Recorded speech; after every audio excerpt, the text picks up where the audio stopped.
Hi everybody, it's me, Willow, and welcome back to my YouTube channel. I'm here once again with another video for all of you guys, and today it is some awards predictions. We are back with our monthly roundup for the 2026 awards predictions. I'm so excited. We've just got our first batch of nominations in with the Gotham Awards. Go check out my breakdown video for the Gotham Award nominations. I'll have that link down below. So we have a little bit of an idea of what a couple critics are thinking. Of course, the Gothams are not a big, reflective awards body for the rest of the awards season, but we can get a little idea of what performances and films are standing out. So I'm really excited that, Critics' Choice and Indie Spirits are coming up in the next couple weeks. I believe the nominations come out at the end of November, beginning of December. So the next, 3, 4 weeks. So I'm really excited. So I wanted to come back with some more predictions for the November timeline. I've had quite a few watches over the course of October, first couple weeks of November. So I'm getting caught up on some of the films that I haven't been able to see at TIFF. So I'm really excited. I feel like I have maybe 75% of the big films watched. I still don't have a few of them, the ones that have not come out. So maybe it's more like 60%, but I'm definitely slowly but surely getting all of them, in my watches. So I'm excited to dive into my best picture predictions. Last month, my top 10 I felt were pretty strong. There was maybe one or two that I wasn't 100% sure, and we can see a month later that things have shifted around, but my top still kind of stays the same except for one major change up. It was just an accident jumping from number 9 all the way to number 5. I feel like this is a really big jump, but the momentum of Jafar Panahi has really been, stellar. It just keeps skyrocketing. He's had conversations with Martin Scorsese. He's been at all the major film festivals, and it doesn't seem like Neon is stopping with promoting him in this film. So I had to jump it up. I really do think it has a really strong chance at international feature of winning it at this point, possibly over Sentimental Value, which I think a lot of people in the beginning of the race was holding to really high esteem back at Cannes. So we'll see, what Neon does with these two international pictures. We also have No Other Choice as well, which has stayed in its 11th spot that I had last month. I don't know what to do about it because I just feel like it has not been campaigned or promoted a whole lot since its premiere at Venice. I did have the chance to go see it this last weekend and I really loved it. I think overall it's an astounding masterpiece film. I really am a big fan of it. I don't know if it's my favorite from 2025, but it's in my top 10 definitely. So I think it should be in the top 10. I just don't know where to fit it in at this point. And with the other international pictures, it's starting to seem harder and harder for No Other Choice to break in there. So I'm a little upset because I just think all these international features are really strong, but I think the other ones that I have in my 10 are strong too. So my top 3 did stay the same. I still have One Battle After Another in the top spot. I'm not changing that. I still think it's really strong. I think it has a great narrative. I think the blockbuster aspect of it was great. I think the fact that it's Paul Thomas Anderson, who has been nominated so many times but has never received an Academy Award, great narrative to be able to finally, a masterclass of his abilities of an indie director, but also being able to handle this box office picture with these masterclass actors like Leonardo DiCaprio, Sean Penn, Benicio del Toro, Regina Hall, Tiana Taylor, and bringing up a really great up and coming actress with Chase Infinity. So I really think this is a great chance, great cinematography, great directing, great editing, great score. like very culturally relevant to our time. So I still have it at number one. I'm not giving up on Sinners. I know a lot of people are giving up on Sinners. I went and saw the IMAX re-release that happened during Halloween weekend, and I had a great time seeing it in IMAX. So I'm just hoping that more people are talking about Sinners again. I guess releasing back in like March, April is to its detriment, kind of similar to the trajectory of both Dunes, but I still think it has the chance to, take a lot of nominations home, and I hope some wins. So I'm holding it at number two. I think it is, again, similar to One Battle After Another, was a big cultural moment for 2025. Did you see all of the Halloween costumes? Like, come on. And it just was speaking to something with like multiple different genres, being a musical, also kind of like a period piece, a vampire, blockbuster, again from a kind of an indie director. I hope it gets into the top 10. So I'm keeping it number two for right now because nothing's showing me that I can't move it out. I know some people are hesitating on it, but I'm still keeping it there. Number three for Hamnet is still a lock. I think these top three are the strongest, in my opinion, with just overall narrative and critic response, and also like the amount of nominations they can get. I think they can all get multiple, like +5 nominations. So really excited about Hamnet. Paul Mescal is going supporting actor officially, so I'm putting him in supporting actor 100%. He was in last month, I believe, too, but keeping him in there. Jessie Buckley taking home that win for Best Actress. I think Chloe Zhao has a great chance of getting nominated once again for Best Director. I know some people are hesitant about that because she's been nominated and she's won, but I really do think she has a great opportunity of being nominated again. And who knows? I don't think she'll be the winner, but I think Paul Thomas Anderson's going to be the winner, but I think she has a really great chance of being nominated, and I think that shows a lot about the film. I also think Best Adapted Screenplay is a shoo-in with the book, the adaptation. I just think it's going to happen. I think costumes could be a great opportunity as well for a nomination, production design. So Hamnet is stacked.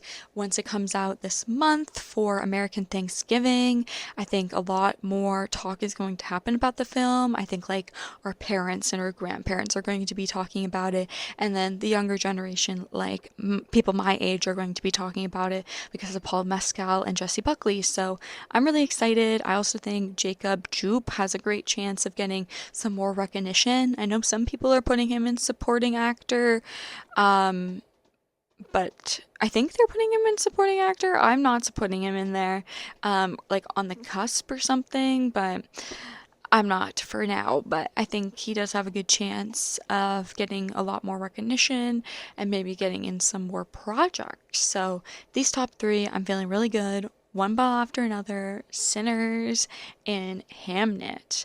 And then in fourth place, I still have Marty Supreme. I feel like since after the New York screening, they went to like LA and maybe a couple other places for some other screenings to critics, and it hasn't had the same momentous reaction that it did out of New York. I think that makes sense though, because it is a New York film. People were garnered to thinking that the secret film was going to be Marty Supreme. So that's why I'm not moving it out just yet, because of the mixed reactions. I think it's still very strong, similar to Hamnet. I think this could get multiple nominations. I think Best Picture, Best Actor is a shoo-in for Timothée Chalamet. I also think possibility of Best Director maybe. I think I believe it's original screenplay could be a good chance as well. I think cinematography, depending on what people think of Josh Safdie's work. Apparently it's similar to Uncut Gems. That wasn't recognized by the Academy, but maybe that was because they were too fresh, maybe it was a little bit too insane, and maybe this will be a little bit more grounded, a little bit more fresh with people. I also think Best Supporting Actress for Odessa Ozion. She just had her premiere for I Love LA with Rachel Sennett on HBO.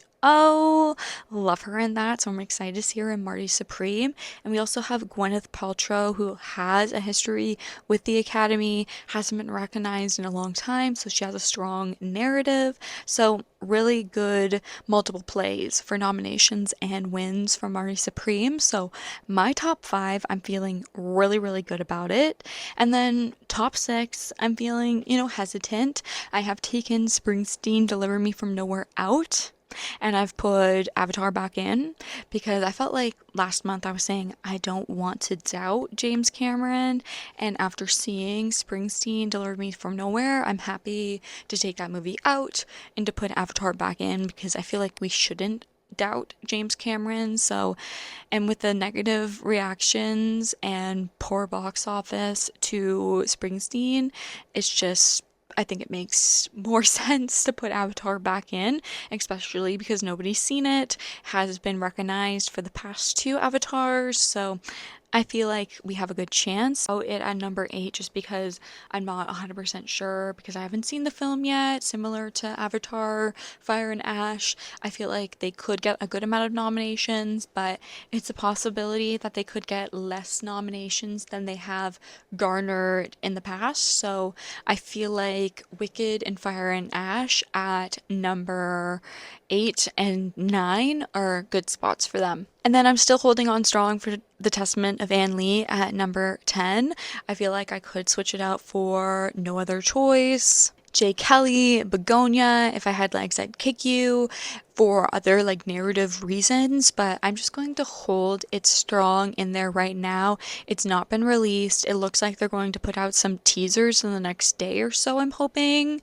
20th Century Fox put out like some sort of like image teaser, so I'm hoping that with Searchlight, this one gets some momentum and it can get into the Best Picture, Best Actress, maybe even Best Supporting Actress for Thomasin McKenzie. I also think Best Original like score could be a good chance, maybe song, who knows, casting. I think this one has great opportunities and a lot of different nominations, even though it's kind of small and maybe its narrative hasn't been super strong right now.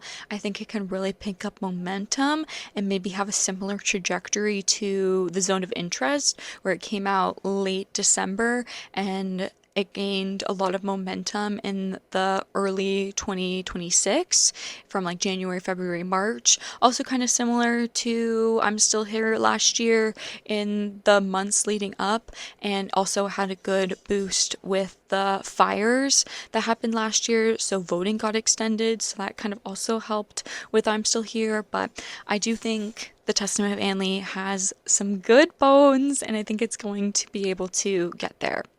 So then, yeah, I have in my next couple of spots, I have No Other Choice. I have Jake Kelly, Begonia, If I Had Legs I'd Kick You, Train Dreams. So all of these I think have really good narratives with multiple different nominations, but specifically with their acting nominations and directing nominations. I'm not so sure about like Train Dreams for like directing, but I think it has good opportunities for lead actor, maybe supporting actress with Felicity, and also supporting actress with William H. So we will see about that film. I think that could be the little film that could, and maybe Netflix, that will be the surprise film, but holding out hopes yet because it still hasn't gone wide.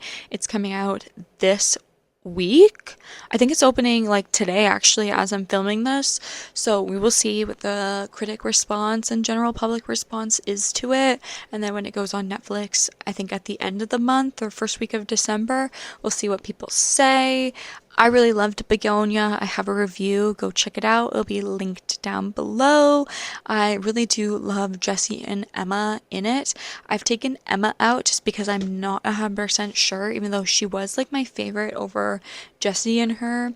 But I feel like Rose Byrne has a better narrative with If I Had Legs, I'd Kick You. She did just get the nomination at the Gotham Awards, and Mary Bronstein was nominated. The film was nominated. And again, like I mentioned at the beginning of the video, Gotham Awards don't mean everything, but I think it shows that, again, similar to Train Dreams, If I Had Legs, I'd Kick You could be a small film that really triumphants throughout the season. And if a lot of critics really do love the performance and acknowledge it, it can get acknowledged at some bigger awards bodies like SAG and Golden Globes, and then, BAFTAs and the Academy. So we will see about these performances and how they project their film forward up into the 10, or will they stay below where I have them right now? And the rest of the films, I feel like, they're on people's radars, but I'm not feeling super keen to them right now. Like, is this thing on? Kind of getting mixed receptions from its first screening, but I have not seen it. So it's also a comedy, so maybe it's not like what people are garnering towards for what a best picture should be. Maybe that's a criticism from No Other Choice too, because it leans more into like a black comedy than like a serious drama compared to like Parasite, which is like another South Korean class drama film that I know a lot of people are comparing it to. Weapons, Smashing Machine, House of Dynamite, I don't think they have a lot of emphasis on getting into that top 10. But again, they have performances behind them and maybe like makeup and production design, original screenplay, director that could help elevate it up into the top 10. So that's what I'm thinking for my best picture predictions for November right now.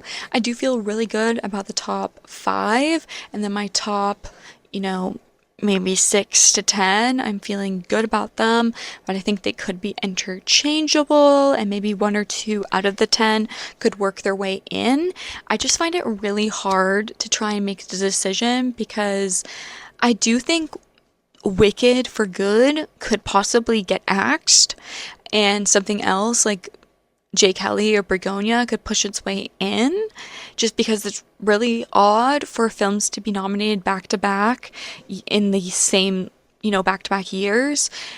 So, like, obviously that doesn't happen too often with like sequels and stuff being filmed and being nominated. So that's just what I'm worried about. But it is having like great, like, campaigning like vibes right now. Like, it's feeling really strong and they're doing all the right things. So I don't want to be hesitant about it just yet. But I feel like that, I know some people are worried about Marty Supreme. And then again, I feel like Testament of Anne Lee is kind of like a dark horse, so some things can definitely be interchangeable, but I'm feeling good right now. So let me know what you guys have in your top 10 for Best Picture for the 2026 Academy Awards. I'd love to hear your guys' thoughts down below in the comments. I love having discussions with you guys. What is your top 5, top 10? Let me know. I'd love to hear. Do we have the same number 1? If not, tell me what your number 1 is. If you enjoyed the video, please give it a like and hit the subscribe button and post notification button so you don't miss out on any of my videos in the future. I will be having an acting category awards prediction video coming out in the next day or so, so make sure you stay around for that. I'm really excited that this award season is starting to get so heated. We are slowly making our way towards the big nominations, so I'm really excited. I'll be keeping up with like the Critics' Choice Awards and Indie Spirits when they come out, so again, hit that subscribe button and post notification button so you don't miss out on anything awards related or film related, because I do post film reviews. So thank you guys so much for all of your engagement. I really do appreciate it. It helps me gain more momentum in the algorithm and pushes me into the feed to other like-minded people. So thank you for helping me build my cinema community. You can also check me out on Letterboxd, TikTok, and the Awards Expert app, all at Willow G Steele. So go give me a follow on those social media apps. I'd love to see you guys there. Thank you again for watching my video, and I'll see you in my next one. Bye.